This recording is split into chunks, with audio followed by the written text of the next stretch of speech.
We begin this half hour with New Jersey Governor Jon Corzine, who is very lucky to be alive after that high-speed car crash last month. On Sunday, I caught up with him at the governor's mansion in Princeton as he continued to heal and as he got ready for today, his first day back on the job. Troopers requesting paramedics, EMS, and anything you can send out there, fire, the whole 9 yards. The first calls to 911 were dramatic. Just got word that the governor's motorcade has been involved in an accident. His SUV was going more than 90 miles an hour, and the governor was not wearing a seatbelt. Well, he's complaining of excruciating pain in his leg. Last week, after 18 days in the hospital, after 3 operations, and having a metal rod inserted into his leg, Jon Corzine was released. Nothing counts more in life than those people who care about you. Now, back at the governor's mansion, intensive physical therapy has begun. So you broke a leg? A tibia in 2 spots. Right.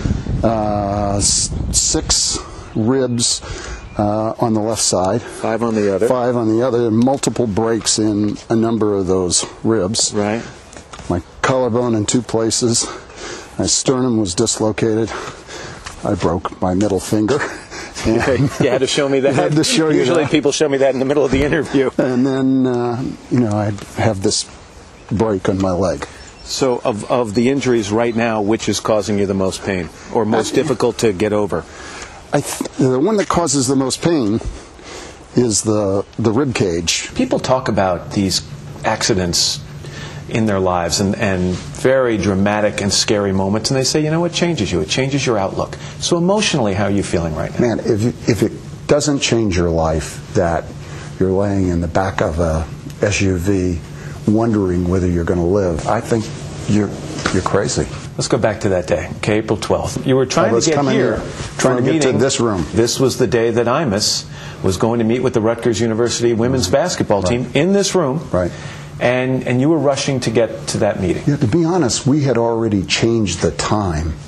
We were supposed to have the meeting at 7. We really weren't in a rush. What do you remember of the actual accident? Not a lot. I was editing memos, and I was broken from the attention to that by either a tap or a hit of a car on our right. And the next thing I know, we're in a spin. And the next time I'm aware of anything after I hear the crash is I'm laying in the back. You're sitting in the front seat. You ended up in the back. The way back. In the cargo. This is a long SUV. Right. You went through the second row of seats and landed in the back row. You've heard it before, Governor, but you are the governor of a state with a very strict seatbelt law. Right. And, do as I say, not as I do. I understand. Someone's supposed to set an example. Yes. And that's why I apologize to the public. I have no excuse. I made a mistake. I've made that mistake before. So is this a habit? Do you always not wear a seatbelt? Do you sometimes wear a seatbelt? I would say I wear a seatbelt probably less than I wear it. Is it within the responsibility, perhaps, of your detail to look to you and turn to you and say, Governor, snap the seatbelt? It's my responsibility. It's absolutely my responsibility. A number of troopers have suggested, and I would put it on when they suggest, but then there's the next time. The police investigation shows that the rate of speed of this car, the car you were in, was 91 miles an hour. We were in the flow of traffic. That's the only thing I know. We weren't zipping around people and weaving in and out to get in the left-hand lane. And I don't, maybe 91 miles an hour is what the flow of traffic is. Did you ever, during that ride, say, wow, we're going fast? Matt, not at all. I mean, I don't question what the troopers do. They're professionals. I trust them. But the fact of the matter is that sometimes you have to say a several-ton SUV traveling 91 miles an hour is a lethal weapon. Right. And it could have just as easily been someone else traveling on the Garden State Parkway that day lost his life or her life. I'm concerned about that.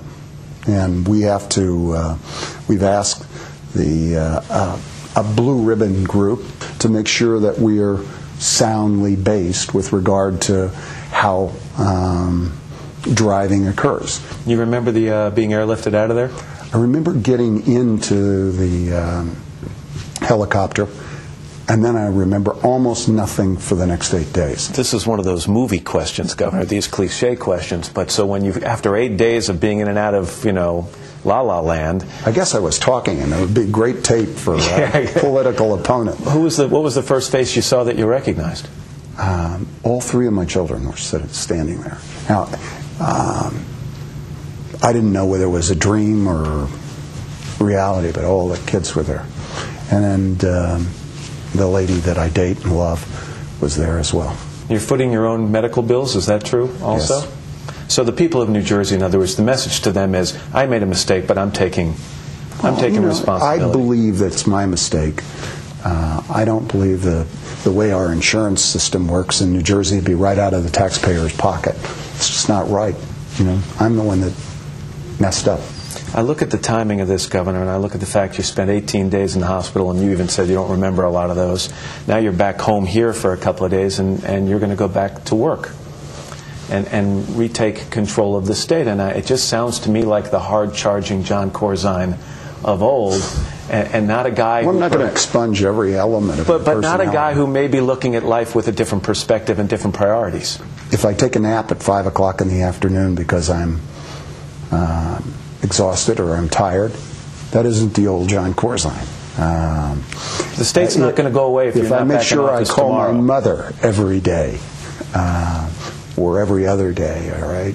Talk to my children more frequently if I'm grateful to people who help me in lots of ways and more polite. I don't think that's inconsistent with feeling that you're blessed and there's a bigger purpose for you in the world that you live in post the accident. So what's the biggest lesson you learned in the last 20 or so days? Well, other than buckling up, I think the biggest lesson, and it is the overwhelming one, is there's tremendous good in this world. The governor says he wants to get back out on a campaign to get other people to buckle up, and I asked him if he would consider using his own money to fund a campaign like that, and he said he would certainly consider that, but didn't want to give me a dollar amount. Okay, or commit, yeah. Yeah. It's amazing, actually, that he's heading back to work this morning after such a short Considering period the of time. injuries he suffered 3.5 weeks ago, you're right. Absolutely. It's